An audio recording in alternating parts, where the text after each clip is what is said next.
Welcome back to the Chandie Speaks podcast. Oh my God. So it feels like I got the headphones on and it feels like I'm yelling in my ear right now.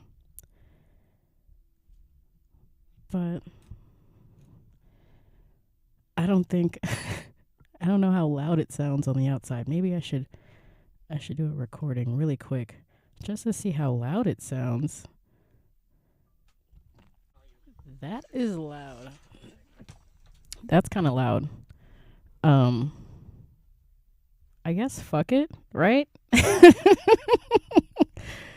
Fuck it, like I'm talking at a normal volume, so now the headphones are halfway on right now. So it still feels like I'm yelling in my ear, but only on half of my head. I hope y'all can hear me okay. It's the first Chandie Speaks podcast. God, I'm yelling in my fucking ear. It's the first Chandie Speaks podcast of 2026, you guys. Welcome back. First time doing a whole New Year's episode. This is nice. First January of the Chandie Speaks podcast in general. And we're here. We're here in beautiful Sedona. I got my setup in the van, living the dream. And it really feels like my headphones must be too fucking good, because it literally feels like I'm like talking into my fucking ear. This is how you guys hear me, apparently. Apparently I'm just normal. I don't know. Happy New Year. Feliz años nuevos. ¿Cómo se dice? Happy New Year in Espanol. I should know this by now. I'm going to Costa Rica in 70 days and counting. 70 days, 18 hours. Happy New Year. What did I do on New Year's? I didn't do anything. So New Year's Eve was my dad's birthday. I worked, and then I got off work, and because I had to work on New Year's Day as well, I just kicked it in my van. Nobody did fireworks. Arizona, at least where I'm at right now, I don't think they have permission to be letting off fireworks in certain areas, maybe. So yeah, I slept like a baby.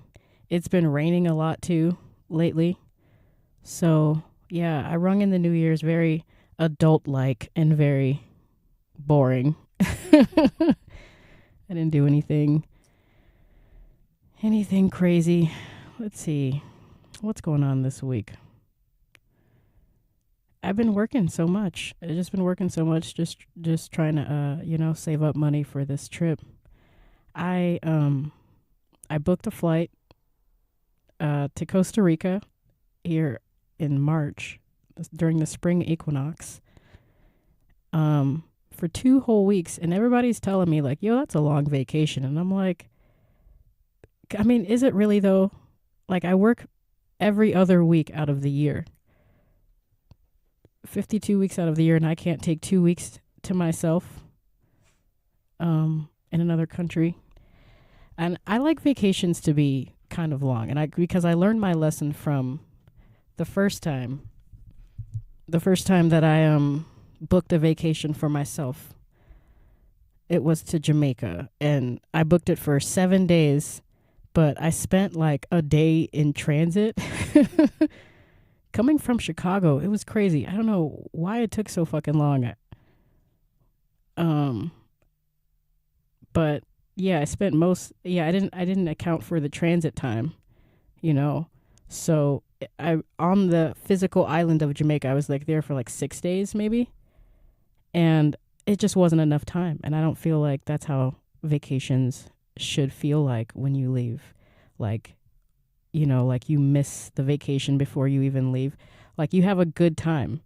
But for me, a vacation needs to be just long enough, not too short, but just long enough to where you start actually missing your home, because you've done everything that you feel like you could do. Like, you've done everything. Bless you. Bless you, Ashes. You've done everything you could do. You've seen everything that you could see. And yeah, you're like, okay, I'm getting homesick right now. That's how and I think 2 weeks is like just within that threshold of just the right amount of time to where it's like, okay, that's enough vacation time. Bless you. I've been having the sneezies too. 'Tis the season. And that's how like the Cayman Islands felt for me, I think. Well, granted, Cayman Islands is so small. Cayman Islands is so small.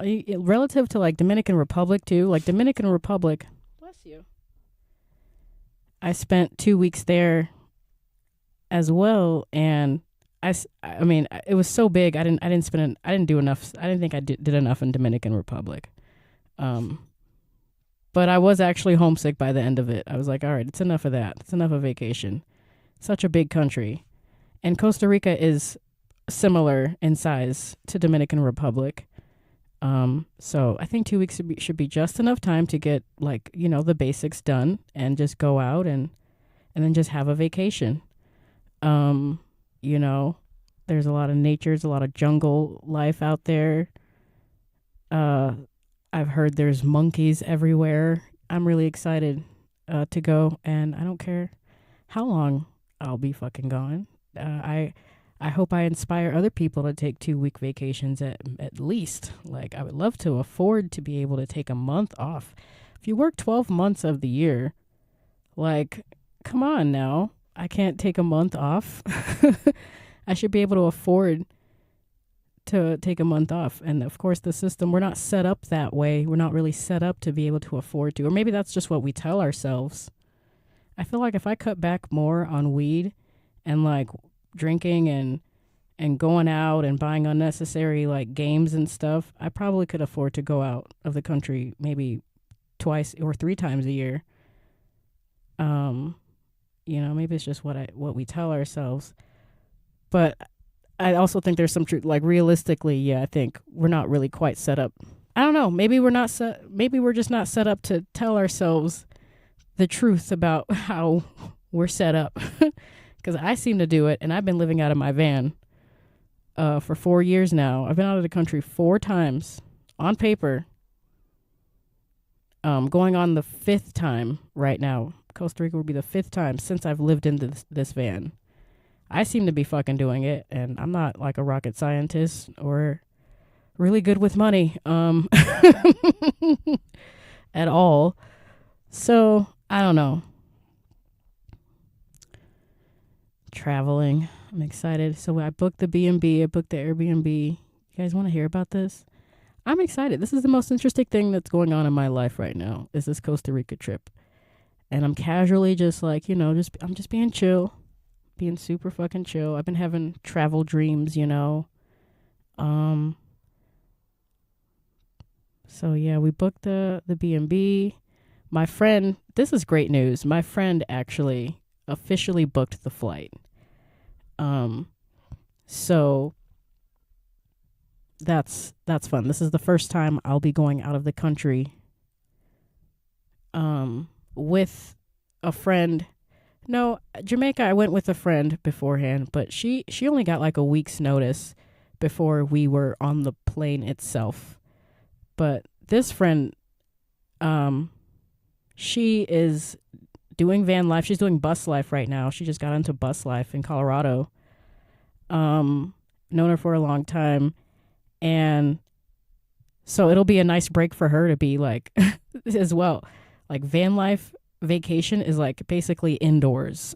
Anything with like a flushing toilet, So that'll be cool. And we both have similar birthdays. Like her birthday's like a week after mine, but it'll be during the time we'll be out there. So we'll both be celebrating our birthdays out there as well. So she just booked her flight. It's official.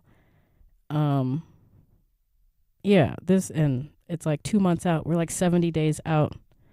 70 days, 18 hours, and 4 minutes. Exciting. Before I fly to Houston. I have a layover in Houston. You know what's funny? She has a layover in Houston as well around the same time because she wanted to arrive around the same time as me. There's a possibility, which would be a first for me, that I'll meet up with a friend like in the airport that we didn't start at to go to the same place Isn't that crazy? That stuff only kind of happens in movies, but we're on different airlines, so we won't be on the same plane. But there's a possibility we'll both be in the airport for like 4 hours on the way to the same exact place from Houston. So that'll be funny. Yeah, that's interesting news for me. I don't really got much going on this week, you guys. First week was pretty fucking chill. Beautiful weather. I'm just here. We're just fucking here. What did I want to talk about this week? Besides Costa Rica. Oh. And it's like, talk about a dopamine hit. Like, once I saw your flight is booked for her, I got like that same feeling, like it was like me all over again. Man, talk about a dopamine hit though. It is done.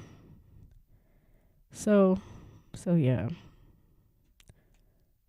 The B&B is booked, the flights are booked. Now I just gotta get a flight from the airport, which really I'll worry about most of that shit later. Those are all and then I have a dog sitter. Someone offered to watch my dog while I was gone. So just got to figure out where I'm going to park this baby at. Somewhere safe. My van, and yeah, we'll be good to go. I highly recommend traveling. I highly recommend booking. Just book it. Book the flight. You can't see it right now, but on my wall I have this canvas painting that I made that says book the flight, and it's facing my bed. So like when I wake up in bed, I look up and I see that as inspiration. Just book the flight. And you'll worry about all this other stuff later. I booked the flight with the intention of going by myself. But it's nice to have someone to go with, now. And, I wasn't even planning on asking anyone, but I was like, hey, let me ask. Because I always ask people, and everyone always says they'll go, and they never do it. But, this girl, she talk it like she walk it like she talk it, And I'm blessed, and I'm grateful, and I'm so happy. It'll be fun.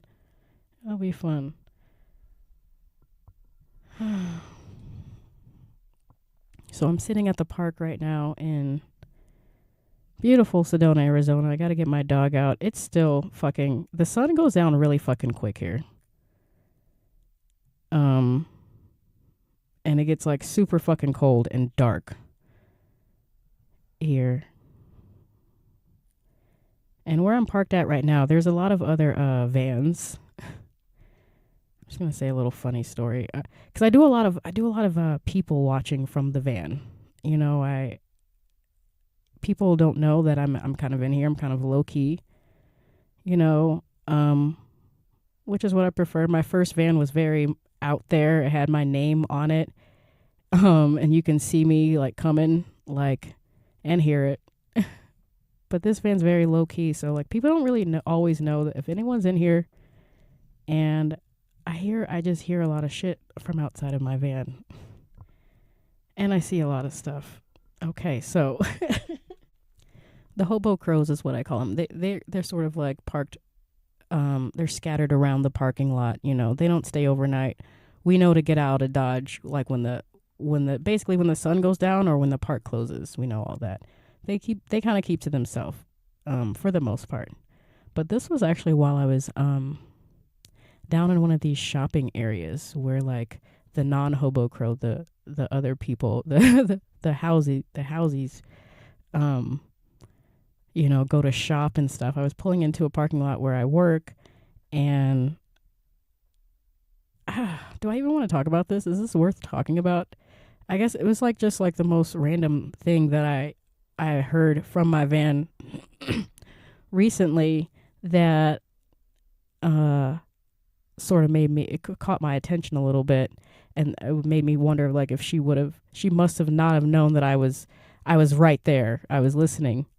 But they were talking, it was like a group of people, I would say, and I'm hearing it from the inside of the van. So I'm just painting a picture based off of the sound of their voice, and their topic of conversation. Based off of the sound of their voice and the topic of conversation, it must have been like maybe a 15 to 19-year-old non-melanated man and a, probably around the same age group, maybe like 15 to 19, or like teenage non-melanated people. Let's just say that.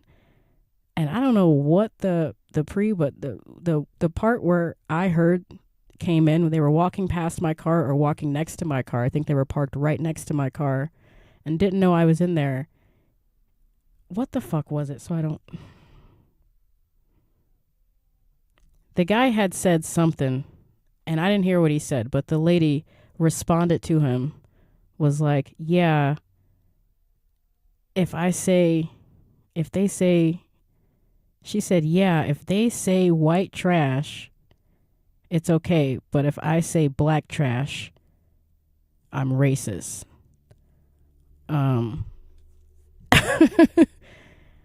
And the part that was funny to me was and that caught me was just the fact that was a conversation that was being had, really. It must have been a group of teenagers. That was a conversation that was being had, just like all whimsically across the parking lot, in beautiful Sedona, and loud and proud about it. Like, I don't know. It made me think, yeah, I guess, okay, the saying itself about how she says, like, it's okay for, I guess, black people to say white trash versus white people to say black trash. I think it's bullshit both ways. I don't think it's right to call someone trash based off of the color of their skin.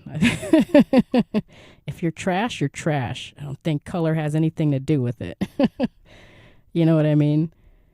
So, but then it's like, yeah, what was with that conversation being had in the first place with a group of teenagers? Let's call them young adults, but teenagers, young adults. What's up with that conversation? I think that's as far as I took that thought. Because yeah, in my head, it sounds cliche, but I really don't see color. I literally see energy. People don't like when I say that. So like, I could be blindfolded and be around you and know if you're trash or not, if your energy is trash, and your color wouldn't have anything to do with it. Really, within the first few moments of speaking with someone, you can kind of feel what kind of person they are. Just my opinion. But yeah, that's just some of the crazy conversations that the young adults are having that I hear randomly from my van. Yeah, I guess it's crazy out here. I don't know why is it really still a thing? I don't know. That's a conversation for another time. We're not gonna open up the new year with that, but we could. I mean, I've only been talking for 20 minutes, but maybe for another time. I did write it down to just make a note to bring it up. Like, oh, that's a big one that I haven't heard in a long time. I haven't really been parking in these random areas for an extended period of time lately to be hearing these random conversations. It's like, if you're racist, just say that. I mean, I get it. Like, the language, we need to change the language of it. It shouldn't be like, oh, you're black trash. It should just be, you're trash. You're either trash or you're not. Same thing with white trash. I get it. We need to switch up the language, but that's that. I don't feel like that was her argument. I think she was just mad that she couldn't say it. Versus like, you know what I mean? So I'm gonna just end it there. Do I want to go there? Okay, I had a YouTube comment that I wanted to read. I guess we're just filling in space right now, you guys. It is, what day is it? It's January the 6th. It's already the 6th day. So this will be uploaded on the 7th, January 7th, the 7th day of 2026. It's been a great year so far. You know, we're staying optimistic. We're staying optimistic. What was the YouTube comment? It was a YouTube comment about one of the posts that I made. I don't even think this is interesting enough. This must have been a long time ago because I can't even find the fucking comment. Let me see. It must not even be that interesting either since I didn't screenshot it. Oh, it was 2 weeks ago. Okay, I'll just read it just because I'm assuming this woman wrote a long comment on one of my videos. How old is that video though? Gosh, this was back when I was still on TikTok. I'm still clean from TikTok. When did I get off of TikTok? I think November. Bro, it's coming up on 2 months clean from TikTok. Barely even noticed. I'm like a cleansed new person. Like, barely even noticed I've been off of TikTok. But I made this post on TikTok a while ago, and then I re-uploaded it on YouTube. And now I can't find it. She must have did some digging. I can't find the post, but I have the whole fucking comment thread here. It's not like bringing it to me. Why isn't it bringing it to me? It's a post that I originally uploaded on TikTok, and the question was, and God, this was written so long ago, so I don't even know if my views have changed on the post at all. Let me just read it out loud, see how it sounds. Women often seem to thrive and transform after leaving a man. Why do you think that is? So I was asking a question, and this was October. I posted this in October, but someone just made a comment on it 2 weeks ago that I meant to. So maybe she was going through it or something, because it's a long fucking comment. I don't even know how I feel about the post itself. Women seem to thrive and transform after leaving a man. Why do you think that is? Let's see if 𝘵𝗵𝗵𝗀. It's a public video, public comment. Let's see what she has to say about it. Because men are attracted to the life and vibrancy of women, jump in their lives and unload their drama, want our bodies. Okay, she is a woman. I'll restart it. Women seem to thrive and transform after leaving a man. Why do you think that is? I asked this question in October on TikTok and on YouTube. And 𝘵𝗵𝗵𝗀 writes, 2 weeks ago, because men are attracted to the life and vibrancy of women, jump in their lives and unload their drama, want our bodies, but ignore our minds and opinions, leave us with all the chores, groceries, etc., etc. Basically, they want all their desires fulfilled without participation or reciprocation, so she quits talking, does it herself, loses hope, loses what he found attractive, and he's the one who killed it. They separate and she moves on. She already knows how to take care of things, but everything feels lighter and better without him, and he ends up in a rut. No one caring about him anymore. He has to do it all for himself. He gets to thinking about the food she cooked, the house that used to be clean. He has no one to talk to. He sees her someplace a year from the breakup, and she is vibrant.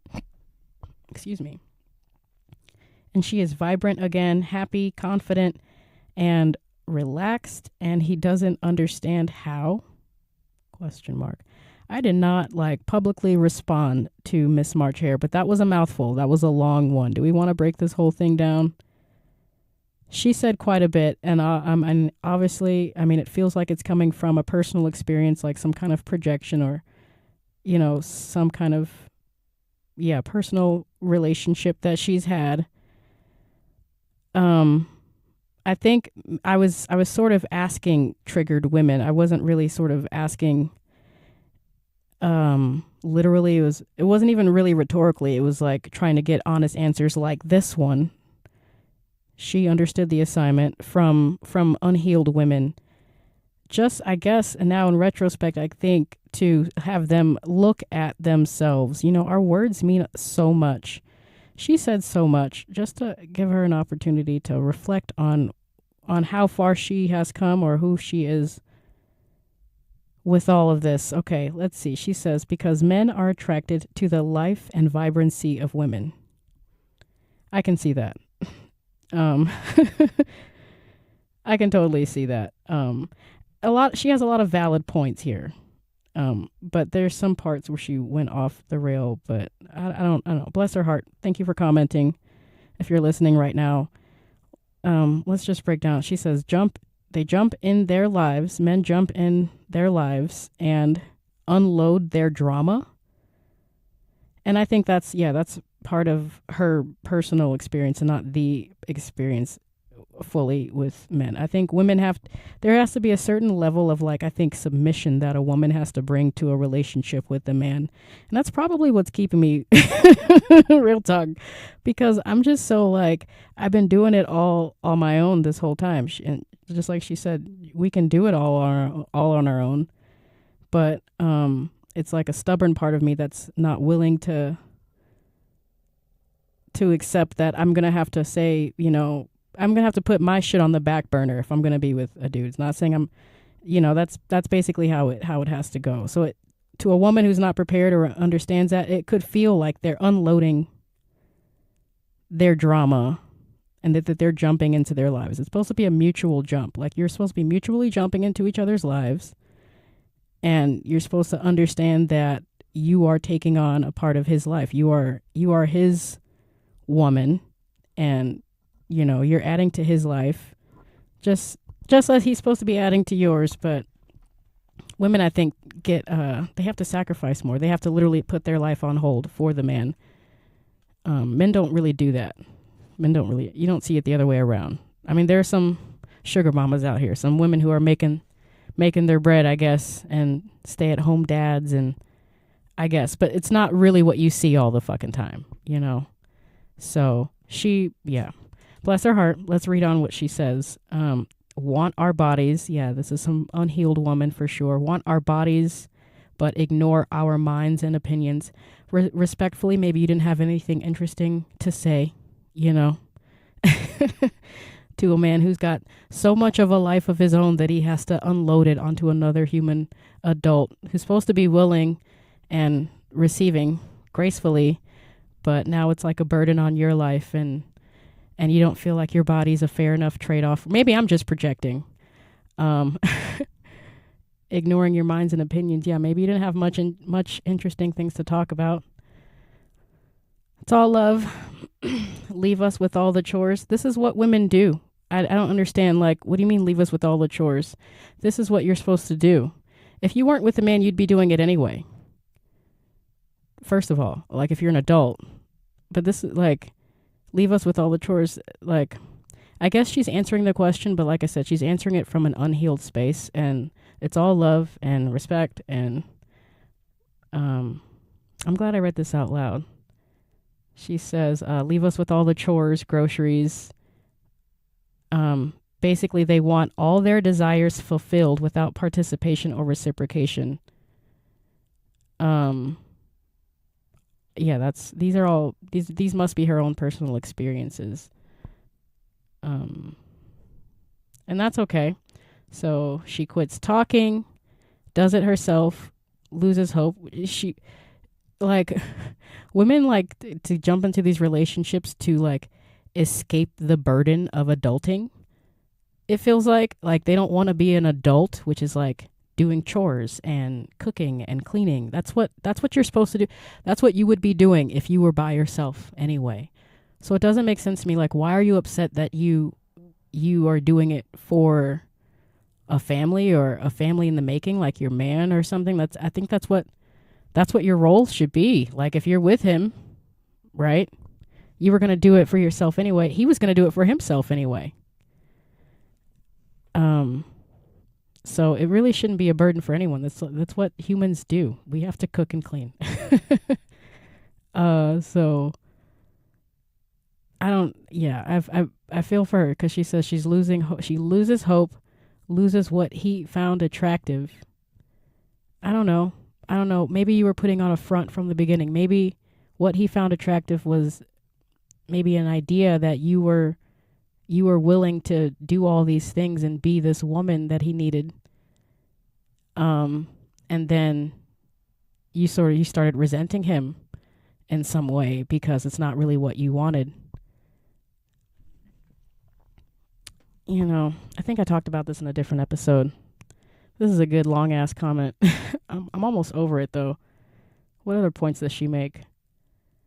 Because I'm probably just projecting as well. You know, this is just from where I'm seeing it, from my perspective. Just trying to keep it balanced and just break it down. Loses what he found attractive, and he's the one who killed it.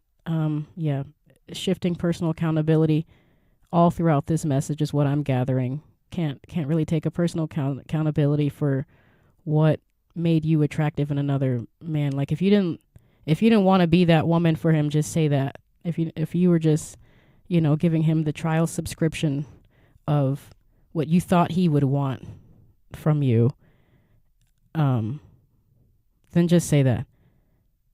We can't always admit that as it's happening, you know, so I get it.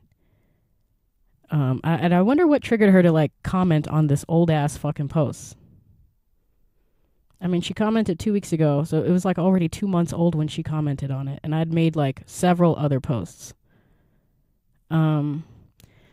She says they separate and she moves on. She already knows how to take care of things, but everything feels lighter and better without him. That means your intentions were right from the beginning. That's what that means in my eyes. I don't know.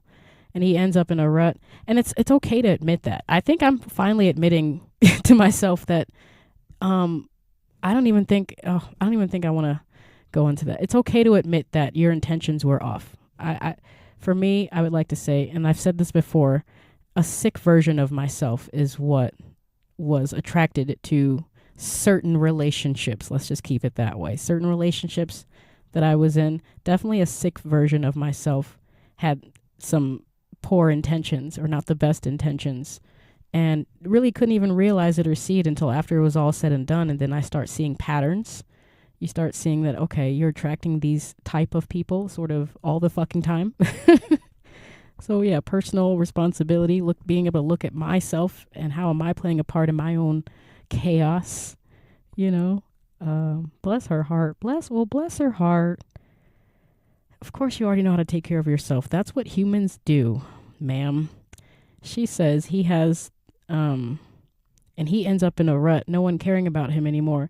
See, this is like all trauma speaking, because who really gives a fuck what the fuck he is doing? She's like, he sees you later on and that you're vibrant again. So that means that you were only being that woman so that he can see you later on. Like you weren't really doing it for yourself. You were like, you know what I mean? And that's a slippery fucking slope. Okay. Will he love me now? Type shit. Like maybe not. Most likely not, you know, because it's basically the same shit. You were changing who you were. Oh, who's this quote? Oh, I heard this quote from one of these guys. He says, if you attract him from being someone that you're not, you're going to lose him when he finds out who you actually are. So, are you healing for yourself, really? Or you're just healing so that he can see you a year down, happy and healthy? It's giving very, will he love me now? It's giving very desperate, very anti-self-love, and my heart goes out to this woman. Not trying to come down on you. I'm just trying to speak. We got a good we had a good rant in too. Okay, I wanted to go on to something else. Bless her heart. What else? That was a good little talk about her. This is something that's also been in my notes for a long fucking time since we're on the topic of relationships. It's a good segue, right? By the way, follow me on Spotify, YouTube, Chandie Speaks podcast. Thank you for listening. This has been something that's been in my notes for a long time, but I haven't talked about it because I haven't really been in this mindset. But it's been coming up a lot on my, I don't know what they call it, like your random reels on Facebook and Instagram, like when I'm scrolling. And I'm guessing it's because my algorithm's figuring out that I enjoy these videos, as ignorant as it may sound. But do y'all know, like, oh, I'm going to give a shout out. I should know their name by now as much as I watch them. There's a couple guys that do it, but I call them the Rizz videos, right? You guys know about these videos? And these are like professional Rizz men, I believe I call them. Not these like children. I believe these are grown-ass men. There's two of them. One's name is Steve. I'm pretty sure. At least that's the name that he gives out to people. Tall as fuck. Tall, melanated man. Oh, tall, melanated chocolate man who basically, from what I'm seeing, just walks around grocery stores and Walmarts looking for women who are trying to get things from the top shelf, who has like a man next to them. It is absolutely ridiculously, just like ignorantly, like funny to me. It's beautiful. I think it's beautiful what he's doing. I think he's changing the world. I think this man's changing the fucking world, because at first I was like, how dare this motherfucker? Like, because I'm like empathizing with the man. Like, you obviously see she's with the man, you know. But now I'm looking at it, it's like sort of like a social experiment, almost like he's going around and these women are, oh, by the way, he has like this cologne that he's pushing that I don't know, but as much as he gets compliments on him from men and from women, I'm like, I'm about to buy myself a bottle of his cologne. Can't tell you the name because I don't know. I don't wear cologne, but so he's like dripped out, wearing this good ass cologne, walking up to, doesn't matter, these women. These women are old, young, like, doesn't matter the race, the age, the weight. He's walking up to any woman who's like reaching for something on the top shelf. And he goes and he grabs it. He's like 6'9". I don't know. He's a giant. Totally Rizz the fuck out. He's a professional Rizz man. Shit almost makes me want to just go intentionally just go and just buy things from the top shelves at grocery stores. Just go around just like, I only buy things from the top shelf, and I'm 5'4.5", so maybe. That's funny.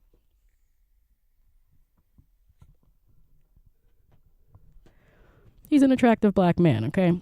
But I think the kicker for this is that they are usually 99.9% of the time when he's doing that, they're with a man who is like in their phone and obviously not paying attention, not helping their woman with something off the top shelf. You know, they may not be 6'9", but generally they're taller than the woman, and they're like not even paying attention to this woman, like reaching up. It's kind of astounding how often this fucking happens, really. Now it makes me want to go out and just like see if I can just pay attention to how many women are with men who are just like, they're grocery shopping together, they're in the same store together in the same spot, and he's not helping. Like, he's like not even paying attention. He's like watching her struggle with something on the top shelf. And so this tall, melanated man, smelling good, looking good, walks up to them and helps them. You guys know these videos. I call it the Rizz videos. And then the men sometimes don't even like, it's crazy. It's the videos, I think they're kind of revealing like the weak spots in some of these relationships.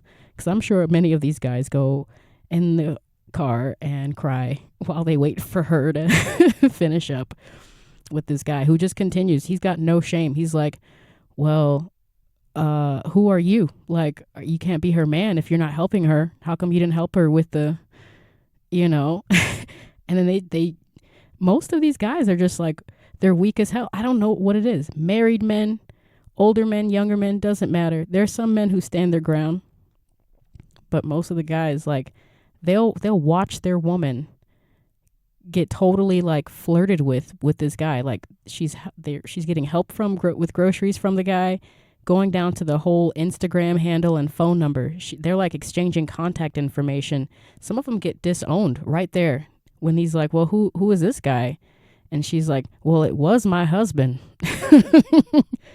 Dude, go follow these videos. I don't know their name, but you guys know what I'm talking about. It's revealing the weakness in relationships. It's kind of a beautiful prank, but social experiment at the same time, because it's kind of funny. A lot of these men are not like even saying anything. They're just like standing there watching their woman like give out their phone number, their contact information. Like, what does that say about their I don't know. Maybe they were on the rocks. Maybe some of these relationships needed to be, shooken up a little bit. I don't know. There are some women, I'm going to give a shout out to some women who are just like, what the fuck are you doing? Don't fucking touch me. Or you're just going to let him ask for my phone number and they stand their ground. But it's kind of, even that's kind of sad, because it's like, why should she have to tell you to like stand in? I don't know. I don't know if it's like maybe the relationship was on the rocks, or just masculinity in a whole is just on the rocks. I don't know. Or maybe both, So I just thought that was funny. Those are great videos. They're hilarious. I love watching them every time they come through. There's a couple guys that do it, and they always smell good. They always look good, and they're always helping women with stuff off the shelves when the man's next to them, not doing anything, not even paying attention. And just allowing them to proceed with the conversation and save the phone numbers and stuff. It's wild. It's wild out here. Relationships are crazy. Are we doing relationships in 2026? I know I'm not really intrigued. It's not something that interests me at this time. I would say probably for a long time. It doesn't really seem worth it, really. Are we doing that this year? All the bitches were putting off dudes in 2025. I wonder if we've taken some time off from men and done some work on ourselves, and then maybe we are attracting more healthy and balanced counterparts into our lives. Maybe, right? Or are we just boycotting the whole thing again? Are we just going to continue on this downward? Am I on a soapbox? Are we just going to continue on this downward slope into the pits of hell where dudes aren't even sticking up for their woman? Crazy shit out here. I don't think I have anything else to talk about. That was just something that's been in my notes for a while, and I haven't really found a good segue for it. I haven't really been talking about relationships like that.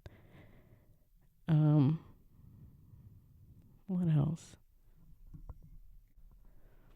I think this could be a short one. I think I could end it on there. It could be just that, but then that means this whole episode's about that. Yeah, I'm living the dream here. I think I gotta get going though. I don't think I have anything really big to talk about. Yeah, I'm just happy that I'm booked with everything with Costa Rica. That's gonna be super sick. And I'm going with a friend who's also doing bus life, living the fucking dream. It's really nice. I don't really have any really big plans for this year. Well, afterward, I would see, I guess, middle long term, by the summer, I need to figure out something with my dog or this van. I need to figure out how it can be comfortable with her inside it, or need to find someone who can watch her in the daytime. So that's really like my only priority. Otherwise, we're just chilling over here. It's still unconverted. I sit in here and I daydream, and I've been coming across a lot of people who like do work on vans and knows a guy and knows this. I literally haven't made the time. Number one, I haven't made any time, and it hasn't really been my focus. And I know as soon as I focus on it, it'll consume all of my fucking time. And every time I get a little bit of time, I book a flight or something that just takes up more of my time. So yeah, I just gotta, that's probably my next biggest goal is really getting focused on that. I was supposed to use the hibernation period, like right now, to be converting my van, like right now. God damn it, it's so fucking cold in the morning though. It's so fucking cold to even really do anything. Like, this is like the best time of day right now to be in the van. But as soon as that sun goes down, I need to put on another layer. I need to start finding a place to park for the night. And it's just like not really a motivating. I don't know if you can tell, but I'm wearing my favorite hoodie. It's a bright yellow, if I put this video version up. But I have this bright yellow like fleece hoodie. It's so fucking warm. But I call it my anti-seasonal depression hoodie because it's hard out here, man, especially when it's so fucking cold and the sun's only out for like 3 hours a fucking day. And I think it's supposed to snow. They say it's going to be rain, but I feel like it's going to be snow soon. We're due for some snow here in Arizona. Yes, it snows here. So, yeah, I got to get my priorities in line with that. Or not. I'm going on vacation soon, really. If I'm trading off having a fully converted van for some vacation time, then cool. My dog's chilling. This is like her time of the year, really. This is her time of the year. It's the summertime. I've never been in Arizona between June or July. I've been in Arizona for every month of the year except June and July. So if I can just, figure that shit out, I'd have the peace of mind. But anyway, yada, yada, yada. Van life stuff. I think I'm going to be out of here with you guys. I think I dragged on for long enough. I've been talking almost for an hour, and I'm going to be cutting this down and shit and editing it, getting my dog out, going to go get some food, and just chilling. I did not fly my drone yet this year. I've not flown at all this year. And we're coming up on the 1 year anniversary, now that I remember. The 1 year anniversary of me even getting the motherfucking drone. I got it before I went to Guyana last year, like end of January. So yeah, I gotta fly in January at some point. I was in Georgia. This time last year, I was in fucking Georgia. Isn't that crazy? Wow. This time last year, they were going through like some ice, like hazard. Like they shut the whole city of Atlanta down because of ice and snow. They didn't have enough snow plows and people were getting into crazy accidents. I was still working at the Waffle House. It's crazy how much has changed in a year. I don't even remember that bitch a year ago today. Oh, yeah, I do. I kind of remember her because she was going through another awakening, a deep awakening right at this time around last year. And I'm grateful and I'm blessed. And I said that already, and we're talking in circles, and I'm just going to get on out of here. First podcast of 2026. I think I did good. Y'all still listening to this? All 10 to 15 of you who have me in your top 5. So next week will be the 14th. So yeah, this is for the first Wednesday of 2026. And I'm getting text messages. They want me to come into work. They must be crazy. Respectfully, I have dinner plans tonight. So I'm going to get on out of here. But I'll see you guys next week.